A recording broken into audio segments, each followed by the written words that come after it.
نحمدہ و نصلی علی رسولہ الکریم اما بعد فاعوذ باللہ من الشیطان الرجیم بسم اللہ الرحمن الرحیم۔ سامعین محترم اور عزیز طلبہ، آج کا ہمارا جو لیکچر ہے وہ ہے سورۃ انفال کے مشقی سوالات، ان کے بارے میں ہے۔ مشق کا جو پہلا سوال ہے وہ ہے معروضی سوال، درست جواب کی نشاندہی کیجیے۔ سورۃ انفال کی کل آیات 75۔ سورۃ انفال نازل ہوئی 2 ہجری میں۔ غزوہ بدر میں مکی لشکر کا سردار تھا ابو جہل۔ غزوہ بدر میں کافر جنگجوؤں کی تعداد تھی 1000۔ غزوہ بدر میں مسلمان مجاہدین کی تعداد تھی 313۔ غزوہ بدر اسلام اور کفر کے درمیان جنگ تھی پہلی۔ مکہ والوں کے تجارتی قافلے کا سردار تھا ابو سفیان۔ غزوہ بدر کا دوسرا نام ہے یوم الفرقان۔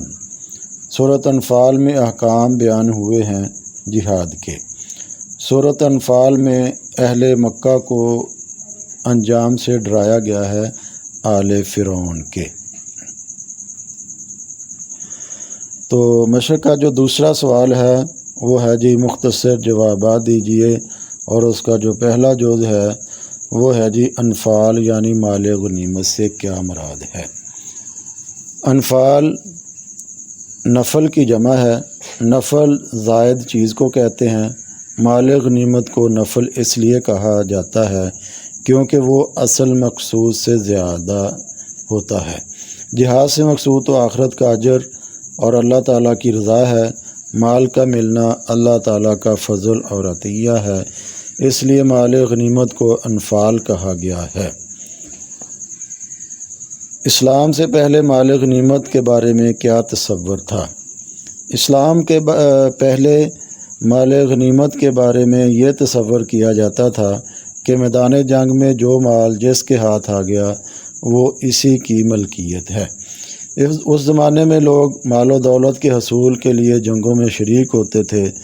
سورۃ انفال میں اس جاہلانہ تصور کی نفی کی گئی اور بتایا گیا اسلام میں جہاد کا مقصد صرف اور صرف اللہ تعالیٰ کی رضا حاصل کرنا ہے۔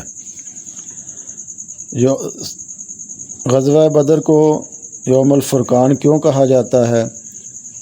غزوہ بدر کو یوم الفرقان اس لیے کہا جاتا ہے کہ فرقان کا معنی حق اور باطل کے درمیان فیصلہ۔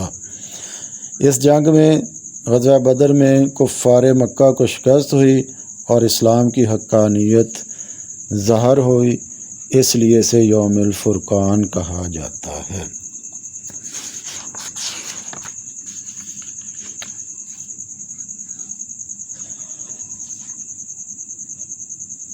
غزوہ بدر کب اور کہاں پیش آیا؟ غزوہ بدر 2 ہجری کو بدر کے مقام پہ پیش آیا۔ غزوہ بدر کا کیا نتیجہ نکلا؟ غزوہ بدر میں اللہ تعالیٰ نے مسلمانوں کو جو تھی وہ فتح عظیم عطا فرمائی اور کافروں کو اللہ نے شکست ہوئی، اس لیے یہ غزوہ بدر کا نتیجہ نکلا۔ سورۃ انفال کا مرکزی مضمون کیا ہے؟ سورۃ انفال کا مرکزی مضمون اللہ تعالیٰ کے راستے میں جہاد کے آداب و فضائل کا بیان اور صلح اور جنگ کے احکام کی وضاحت ہے۔ سورۃ انفال کے آغاز میں کس چیز کی تعلیم دی گئی؟ سورت کے آغاز میں مسلمانوں کو تقوی، اطاعت حق، ذکر الہی اور اللہ تعالیٰ پر توکل کی تعلیم دی گئی۔ سورۃ انفال میں اہل مکہ کے کردار کو کس سے تشبیہ دی گئی؟ اہل مکہ کو آل فرعون کے کردار میں یکسانیت سے تشبیہ دی گئی اور ان کو ان کے انجام سے خبردار کیا گیا۔ مال و دولت کی محبت کا فتنہ بنتی ہے۔ مال و دولت کی محبت حد سے بڑھ جانا فتنے کا باعث ہے۔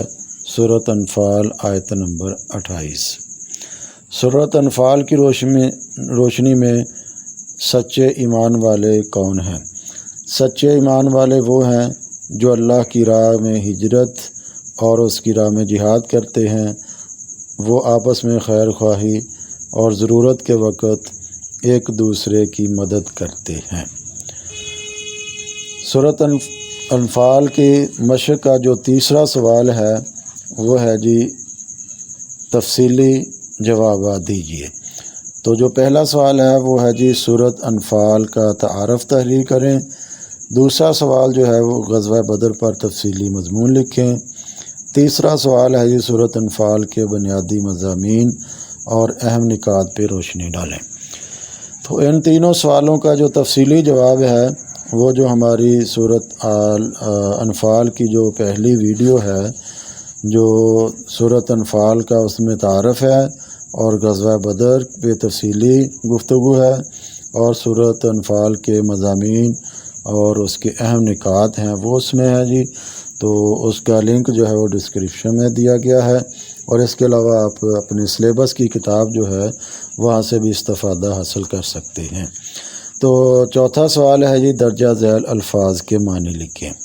یسألون کا وہ آپ سے سوال کرتے ہیں، یصدون وہ روکتے ہیں، لا تنازعوا آپس میں جھگڑا نہ کرو، تراءت آمنے سامنے ہوئیں، اصلحو درست رکھو، جارن حمایتی، ریحکم تمہاری ہوا، ناقصا وہ بھاگا۔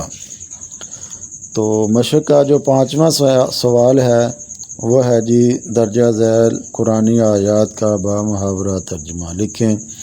تو یہ جو 5 آیات ہیں یہ وہی آیات ہیں جو سورۃ انفال کی منتخب آیات ہیں، یہ وہی آیات ہیں۔ ان کا بامحاورہ ترجمے کے لیے ہماری جو منتخب آیات کی جو ویڈیو ہے سورۃ انفال کی اس میں یہ ان کا بامحاورہ ترجمہ اور اس کے جو مختصر تشریح ہے وہ بیان کی گئی ہے، اس کا لنک بھی ڈسکرپشن میں دیا گیا ہے۔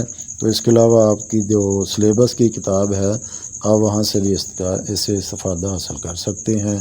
تو اپنا خیال رکھیے، ملتے ہیں آئندہ ویڈیو میں۔ جزاکم اللہ خیر۔ السلام علیکم ورحمۃ اللہ۔